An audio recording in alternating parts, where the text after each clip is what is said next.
Dans cette vidéo, je vais vous montrer les techniques que j'utilise pour améliorer la qualité de mes animations.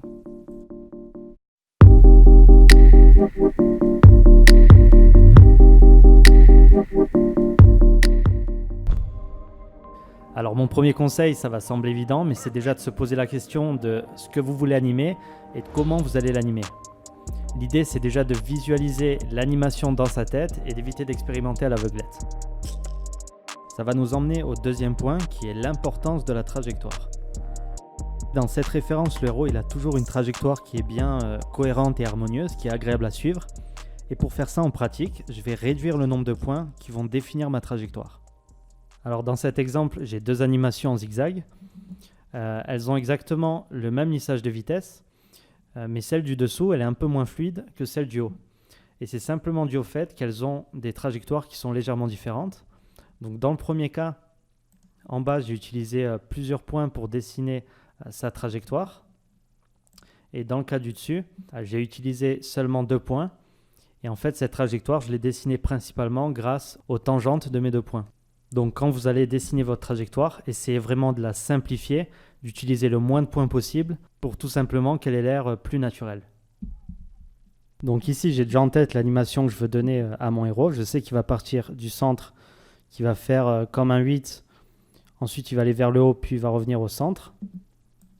Donc je vais commencer à dessiner sa trajectoire. Mais plutôt que d'aller chercher beaucoup de points pour dessiner ma première boucle, je vais essayer d'en utiliser le moins possible. Donc par exemple ici, je vais l'emmener direct à gauche et je vais aller tirer sur mes tangentes pour modifier sa trajectoire. Donc vérifiez bien que dans le paramètre interpolation d'image clé, vous êtes bien en Bézier ou Bézier continu pour avoir accès à vos tangentes. Et l'idée maintenant, ça va être de dessiner la trajectoire de votre animation en se focalisant vraiment sur la continuité et sur l'harmonie de la trajectoire. Pour l'instant, on ne regarde pas encore la vitesse. Alors, il y a une étape critique lorsqu'on va dessiner notre trajectoire, ça va être dans le placement de nos points sur notre trajectoire. C'est vraiment crucial que vos points ils soient bien sur les sommets et non pas avant ou après. Parfois, quand vous allez dessiner votre trajectoire, vous allez peut-être vous retrouver avec ce type de configuration où a priori notre boucle semble correcte. Le problème ici, c'est que mon point, il n'est pas sur le sommet de la trajectoire. Et quand on va lisser notre vitesse, eh ben, on va se retrouver avec notre héros qui ne va pas décélérer et accélérer au bon moment. Donc veillez bien à ce que les points soient bien sur les sommets de votre trajectoire. Donc ici, on a l'air pas mal. Ici aussi. Et une fois que c'est fait, on va pouvoir commencer à attaquer la vitesse de notre animation.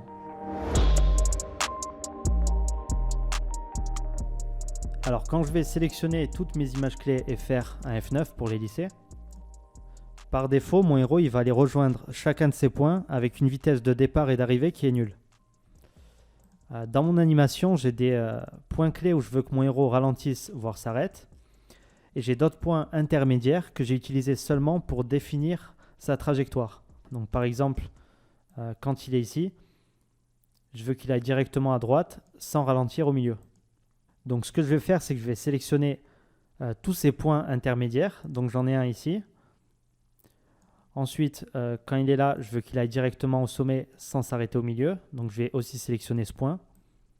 Et pour finir, quand il est au sommet, pour revenir à sa position initiale, je ne veux pas qu'il s'arrête en plein milieu de la boucle. Donc je vais aussi sélectionner ce point. Et une fois que j'ai ces points intermédiaires sélectionnés, je vais faire un clic droit et je vais sélectionner Rove Across Time.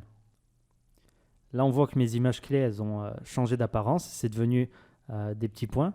Et ce qui se passe maintenant, si je viens ici par exemple lisser cette courbe de vitesse, il prend bien en compte la position de ce point, mais il ne s'arrête plus en cours de route. Alors maintenant, mon héros accélère et décélère bien au moment que j'ai choisi. Je vais donc pouvoir venir ajuster le timing de l'animation. Je ne vais pas encore toucher à l'éditeur de graphique. Je vais simplement déplacer mes images clés dans ma timeline pour m'approcher du résultat que je veux. Une fois que j'ai un timing qui me semble correct, je vais pouvoir commencer à ajuster ma courbe de vitesse. Donc je vais sélectionner mes images clés, afficher l'éditeur de graphique et je vais venir tirer sur mes tangentes de manière à accélérer sa vitesse de pointe. Là, on voit que j'ai déjà un peu plus d'anticipation. On peut voir un léger problème. Donc c'est très subtil, mais j'ai l'impression que c'est à ce niveau. Vu que mon point n'est pas bien au sommet de ma courbe, il ralentit et accélère pas au meilleur moment.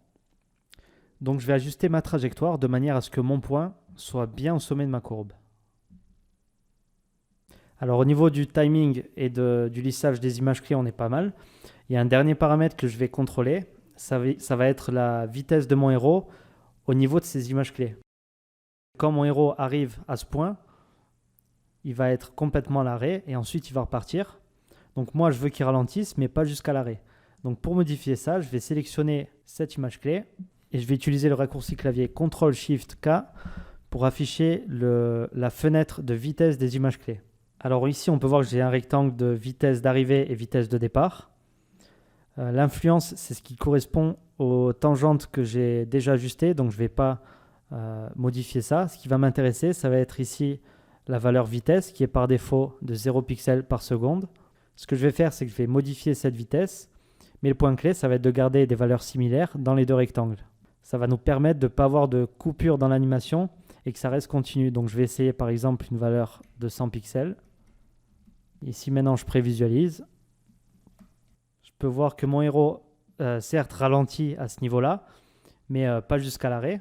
Donc 100 pixels pour cette image clé, ça a l'air pas mal. Ce que je vais faire maintenant, c'est aller à la suivante.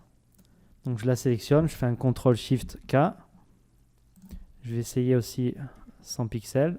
Donc 100 pixels ici, ça m'a l'air un petit peu faible. Je voudrais qu'il aille un peu plus vite au niveau de ce point. Donc je vais le sélectionner à nouveau.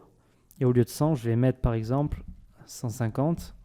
Donc ici, on est pas mal. Je vais aller au point suivant, donc qui est au sommet.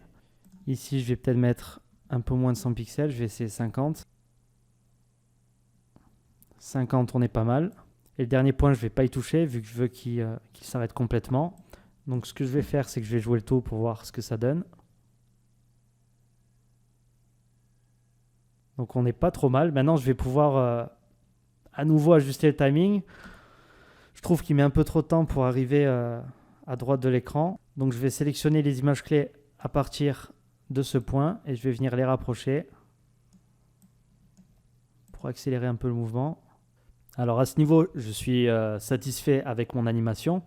Si je le souhaite, je peux toujours venir modifier la trajectoire que suit mon héros, tout en veillant à ce que son point reste bien au sommet de sa trajectoire. Je peux également réajuster son timing, voire même ses courbes de vitesse. Mais n'oubliez pas, dans le cas où vous allez modifier ses courbes de vitesse, de lui attribuer les mêmes valeurs de vitesse en arrivée et en sortie. Et de cette manière, vous pourrez expérimenter rapidement différentes animations tout en restant fluide. Voilà, j'espère que ça vous sera utile. Je vais laisser un fichier source disponible en téléchargement. Et je vous dis à bientôt pour une prochaine vidéo. Ciao, ciao.